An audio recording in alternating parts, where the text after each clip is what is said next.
Hey y'all, Zach McDonald, your real estate agent with Real Property Associates, and this is my Snohomish County real estate market update for February 2023.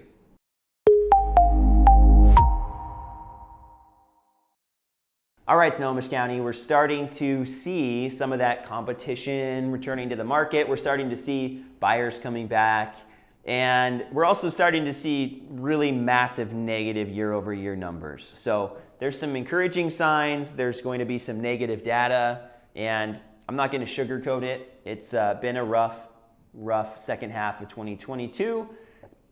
I think 2023 started off pretty well so far, and I'll show you that. I know December was really slow, and that's reflected here in some of this data.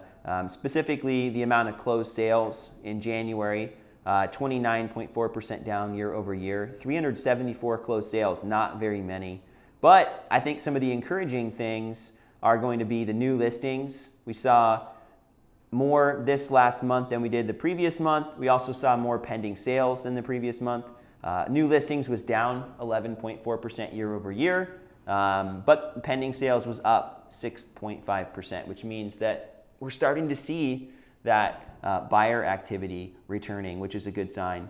Days on market in Snohomish County, 44 versus 14 last year, so a massive jump in the days on market. I think a lot of those houses were houses that had been sitting a little bit during the end of the fall and heading into the winter, and they're now sold. I would suspect that this number is going to start ticking down over the next few months as inventory is shrinking and houses are starting to sell a little bit faster, and it's a little bit easier to price too. I think in the summer and the fall and even early winter, it was a little bit more challenging to decide where to list a home, but I think right now there's been a lot more data and there's more history there for people to make that decision. So I would suspect that we're going to see things not sitting on the market as long over the next few months, but again, we'll see.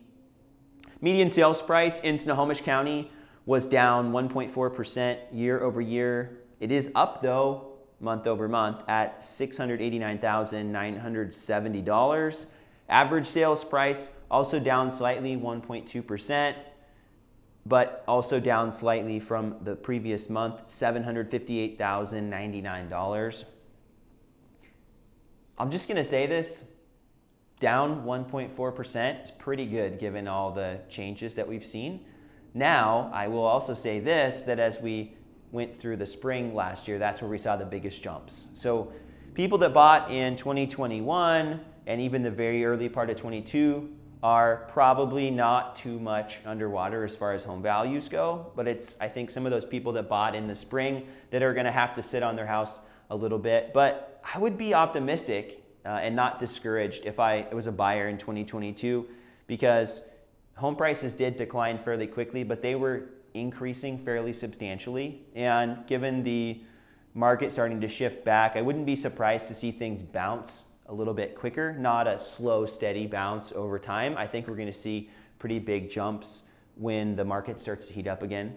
As far as the percentage of list price received, a pretty big delta here, 7.2% less. 98.4% was the average of the list price received, but last year was 6% over asking price, so quite a bit more competition. I think we're going to be a lot closer to the asking price this next month, so the next update we'll get to verify that, but I think we'll be a lot closer to asking price.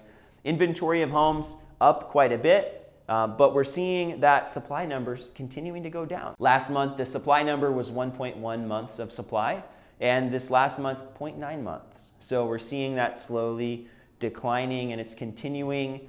Last year, again, was super low, all-time lows of 0.3 months, essentially 1 week. It's like every house that came on the market was selling immediately, but we're seeing that that number is dwindling, which is a sign that we're going to start to see some more competition over the homes that are available, especially given that we're seeing an uptick in that pending sales activity.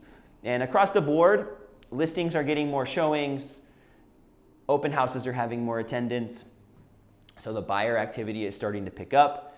Again, that's anecdotal. It's hard to, there's no hard data here for me to share with you, but it's experiential. I've seen it myself, and I've been told that by other agents in my office and other agents that I know. So I think that's a good sign if you're a homeowner, I also think it's a good sign if you're a buyer. There's confidence returning to the market, just like there's confidence returning in the stock market. Now let's highlight a few spots here in Snohomish County. I know many of you really like to take a peek at this. Now the median sales price in Snohomish County, again, $689,970. And I'm just gonna go through here for you and do this a little differently. I'm just gonna highlight the median sales price here for the different cities here in Snohomish County. So Edmonds was $749,000, Mountlake Terrace $650,500, Linwood $815,000, Mukilteo $819,500, Mill Creek $837,500, Everett $617,000, Bothell, you were up 14.1%, $1,125,110. Now, parts of Bothell are in King County, but I always put Bothell here in the Snohomish County one. Snohomish, median sales price, $813,750. Stanwood's median sales price, $501,500. Lake Stevens, $710,000. Arlington, $585,000. Granite Falls, $517,500. Sultan, $505,000. Monroe, $799,000. Gold Bar, $327,500. Darrington, $325,000. Briar, you didn't have a closed sale. That's exciting. Marysville, $525,000. And Woodway, well, Woodway, you didn't have a closed sale either.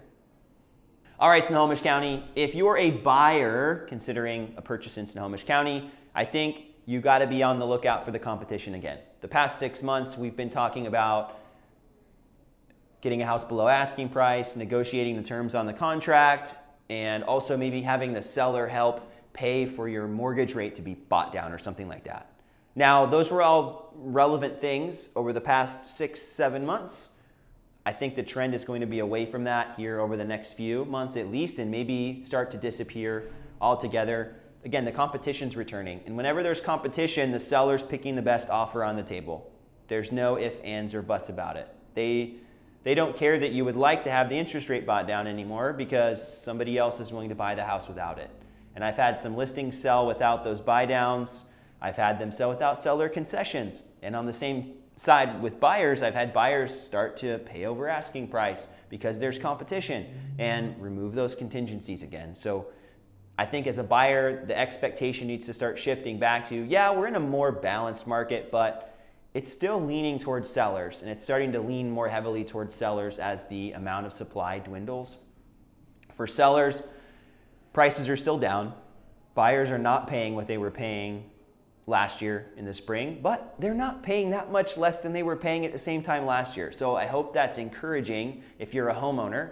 I would say to you, if you're somebody who's thinking about selling, that you're gonna wanna start prepping for that sooner rather than later. Number one, it takes time to do it, but it's also heading into the season of the year where you're gonna be able to get the best bang for your buck. So if you wanna take advantage of the competition and you're ready to make a move, I would start prepping and laying the groundwork for that here as we're heading towards the spring. Thanks so much for watching this Snohomish County real estate market update. If you made it all the way to the end, I know you got some value out of this video, so please consider subscribing to the channel. And if there's any way I can bring value to your real estate situation, whether you're thinking about buying, selling, or investing in real estate, please don't hesitate to reach out.